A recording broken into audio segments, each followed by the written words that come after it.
Olá, estudantes da terceira série! Nesse vídeo vamos falar sobre poemas. Objetivos são entrar em contato com a poesia dos autores do modernismo brasileiro, conhecer então as principais características dessa poesia e oportunizar a produção de um material autoral. E aí eu tenho uma questão para você hoje. O que é ser moderno? Você já pensou que é ser moderno? E o que é modernismo? Você sabe? É? Então olha só uma ideia aqui. Com o auxílio do Mentimeter, já conhece, ó, www.mentimeter.com, você pode criar uma nuvem de palavras coletivamente que responda a essas questões. Então eu coloquei aqui um exemplo, ó. Arquitetura, moderno, janela, cidade, casa, construção, projeto, luxo, urbano, vidro. E uma imagem. Experimenta, usa as tecnologias, isso também é ser moderno. Importante lembrar o quê? Que o modernismo é a nossa última escola estruturada, estudada. Por quê? A gente vem lá do século XII, século XIII, estudando as escolas literárias, os seus textos e tudo.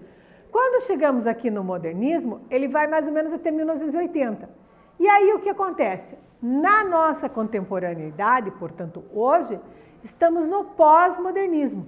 Então eu coloquei aqui para você esse lembrete, para você perceber que as tendências contemporâneas do pós-modernismo ainda estão acontecendo. Então olha a foto da Catedral de Brasília, por exemplo, né? Faz parte desse período aqui registrado, de 1960 a 1980. E a Semana de Arte Moderna, o que seria? Um evento para mostrar as inovações. Vamos ver então uma delas, que é o poema Erro de Português, de Oswald de Andrade. Na semana de 22, esse poema tornou-se um ícone também. Olha por quê. Quando o português chegou debaixo de uma bruta chuva, vestiu o índio. Que pena! Fosse uma manhã de sol, o índio teria despido o português. O Manuel Bandeira chegou com uma poesia inusitada. Olha que bacana! Um poema tirado de uma folha de jornal. Atente para as características desse poema. Será que ele está narrando alguma coisa? Acompanhe comigo. João Gostoso era carregador de feira livre e morava no Morro da Babilônia, num barracão sem número. Uma noite ele chegou no bar 20 de novembro. Bebeu, cantou, dançou, depois se atirou na Lagoa Rodrigo de Freitas e morreu afogado. Então a Lagoa Rodrigo de Freitas, ó, essa lagoa carioca aqui, né? E isso mostra a época como eles viviam. Então Manuel Bandeira pegou uma notícia e colocou em termos de poema. Olha que bacana que isso fica. Nossa atividade é a seguinte: que características mais chamam a atenção nesses poemas? Então peço que você veja na letra A a forma, na letra B a linguagem, na letra C o assunto e o tema e na letra D o estado de espírito do poeta. Faz com capricho que eu já volto a falar contigo.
Voltei, bora lá gabaritar a atividade? Vem comigo então.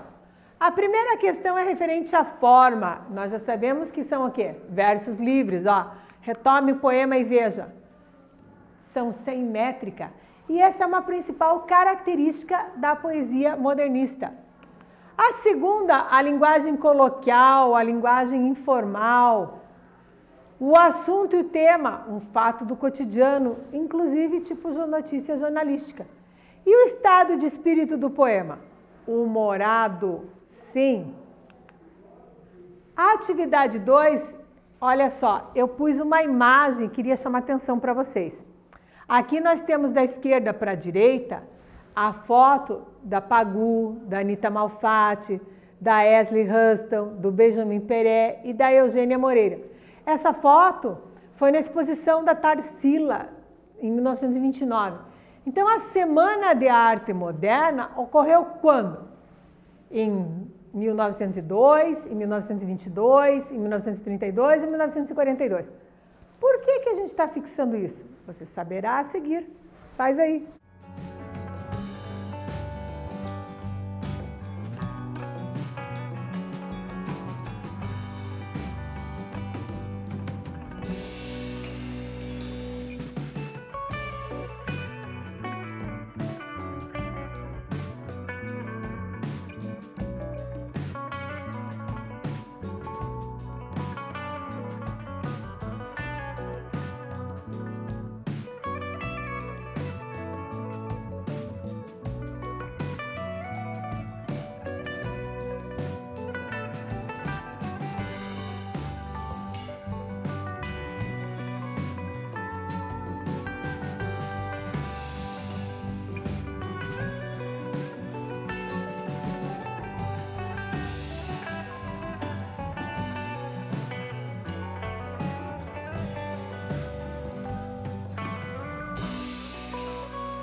Muito bem. Vamos calibrar aqui, ó. 22. Eu costumo brincar, né, que o modernismo tem 3 calibres. Semana de 22, 30 e 45. Por quê? Para você já saber a sequência das 3 gerações modernistas. Tá lembrado disso? Então, olha o cartaz da época, né, de 17 de fevereiro. Olha, atenção à grafia das palavras, né? Teatro ainda era com TH. E nesse dia tinha a música do Vila Lobos, que também era uma inovação. Essa semana inovou nas artes, inovou na música e tinham coisas extremamente inusitadas, como por exemplo a música do Vila Lobos tinha o apito do trenzinho caipira, tinha o som de uma folha de zinco balançando no ar. Procure e pesquise que você vai gostar de ouvir. Apresento a vocês o poeta Carlos Drummond, com o seu poema Cidadezinha Qualquer. Olha que interessante essa poesia. Casa entre bananeiras, mulheres entre laranjeiras, pomar, amor, cantar. O homem vai devagar, a vida vai devagar, um burro vai devagar. Devagar, as janelas olham. Eita vida besta, meu Deus! Conhecendo um pouco mais da poesia modernista, nós chegamos a Murilo Mendes. E o poema aqui apresentado chama-se Solidariedade. Sou ligado pela herança do espírito e do sangue. Ao mártir, ao assassino, ao anarquista, sou ligado. Aos casais na terra e no ar, ao vendeiro da esquina, ao padre, ao mendigo, à mulher da vida, ao mecânico, ao poeta, ao soldado, ao santo e ao demônio, construídos à minha imagem e semelhança. A atividade 3, justamente, é para você ver as características que chamam mais atenção nesses poemas e, claro, ver o objetivo, na letra B o assunto, o tema, e na letra C o estado de espírito do poeta. Faz sim, que eu já volto conferir contigo.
Voltei, gabaritar contigo a atividade, olha só. Objetivo, refletir sobre a sociedade. Assunto e tema, realidade social. E o estado de espírito do poeta engajado. Nós observamos isso, até pelo que ele fala aqui no poema, por exemplo, Drummond. Um homem vai devagar, um cachorro vai devagar, devagar as janelas olham, né? Aqui no outro ele fala sobre a herança de espírito, o mártir, as casas, o padre, né? Então, eu observo que a realidade social e a reflexão sobre a sociedade estão muito presentes nesses poemas. Então, o estado de espírito, por assim dizer, do poeta é engajado. Um desafio. Você gosta de desafio? Legal, você já fez mapa mental? Claro que já, né? Então, olha só a sugestão que eu tenho para você. Vamos criar um mapa mental sobre os conhecimentos sobre a escola literária modernismo, esse período. E outras escolas que já estudamos. Então, o parnasianismo, o simbolismo, o romantismo, né? Até chegarmos lá no trovadorismo. Para isso, qual que é a ideia? Forma um grupo com 4 colegas, né? Ou quantos vocês quiserem. Acesse o mindmeister.com ou o GoConc e sistematize esses elementos. De que maneira? Você pode pôr o nome da escola literária, o contexto histórico, as características e os autores da obra. Olha um exemplo que eu pus aqui na imagem para você ver. Esse é do Goncourt. Viu como fica legal? Aproveita, pode usar isso em outras disciplinas também. É a palavra, a tecnologia te ajudando sempre. Apresento a vocês agora o poema Não Há Vagas, do Ferreira Goulart. O preço do feijão não cabe no poema. O preço do arroz não cabe no poema. Não cabem no poema o gás, a luz, o telefone, a sonegação do leite, da carne, do açúcar, do pão. O funcionário público não cabe no poema, com seu salário de fome, sua vida fechada em arquivos. Como não cabe no poema o operário, que esmerila seu dia de aço e carvão nas oficinas escuras. Porque o poema, senhores, está fechado. Não há vagas. Só cabe no poema o homem sem estômago, a mulher de nuvens, a fruta sem preço. O poema, senhores, não fede, não cheira. Apesar da poesia anterior, nós vamos ver aqui o contraponto com o poema do Leminski. Observe a diferença, então, já na diagramação. Lua na água. Alguma lua? Lua alguma. Comparando os dois poemas, o que você nota? Exatamente, são modernistas e têm diferenças. Então, a atividade 4, eu quero que você veja exatamente quais características mais chamam a atenção na poesia do Leminski. O objetivo, a linguagem, o tema e o estado de espírito do poeta. Ó, poesia, lua na água. Alguma lua, lua alguma. O que tem de diferente aí? Ah, muito bem. Já percebeu que eu sei. Então faz, que eu já volto conferir contigo.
Voltei, e como diria o próprio poeta, leminskando, vamos conferir as características desse poema do Leminski.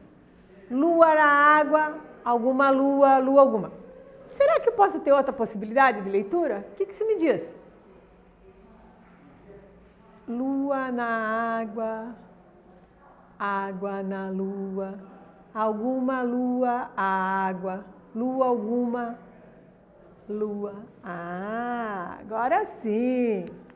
Então, olha só, eu peço objetivo, linguagem, tema e estado de espírito.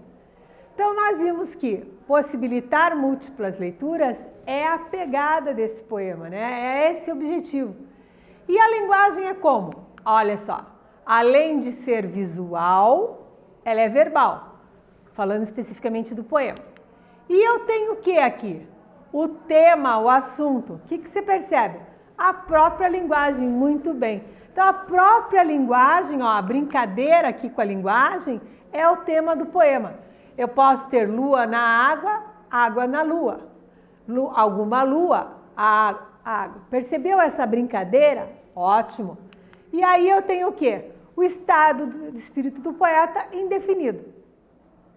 Esse tipo de poesia modernista é bastante cobrada no vestibular. Eu queria te pedir que você lesse mais até sobre Leminski. A atividade 5, eu quero que você veja o quê? Os poemas vistos em aula, né? Você viu que tinha do Ferreira Goulart, dentre outros. E em dupla, você vai fazer o quê?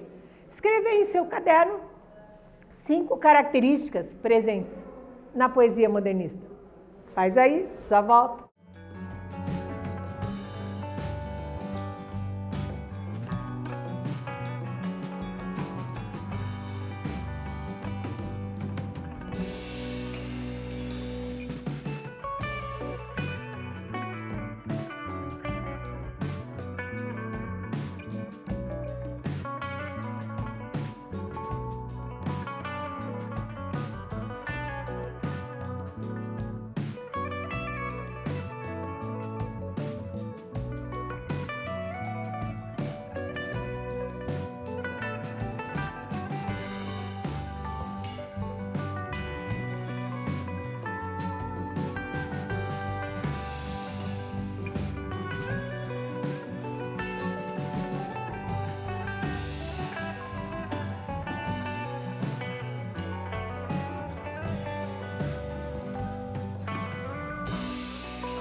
Voltei.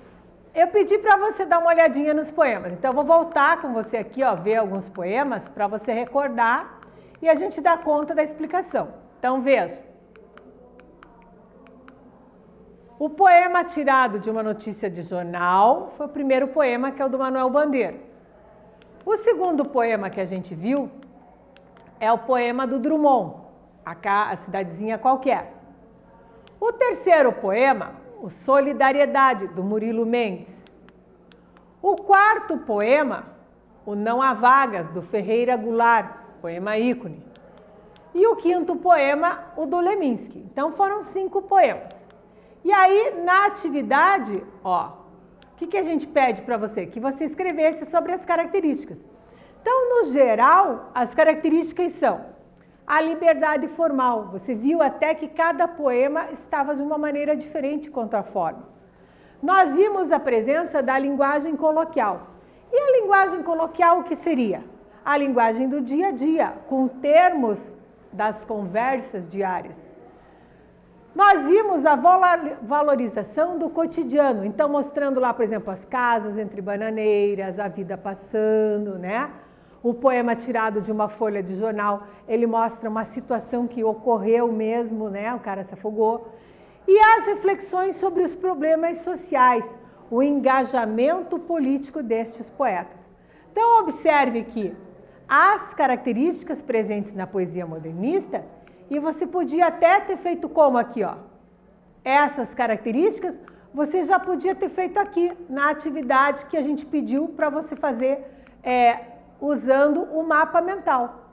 Quando você quiser trabalhar isso, você use sempre o mapa mental, ó. Aí você põe a característica da escola, você pode pôr a característica da poesia, é uma boa sugestão para você fazer. Combinado?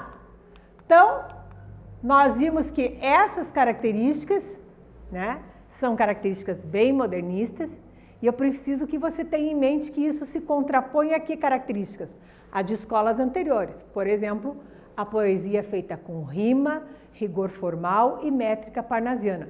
Então, comparando a poesia modernista à poesia parnasiana, você vai ver que tem uma grande diferença aí.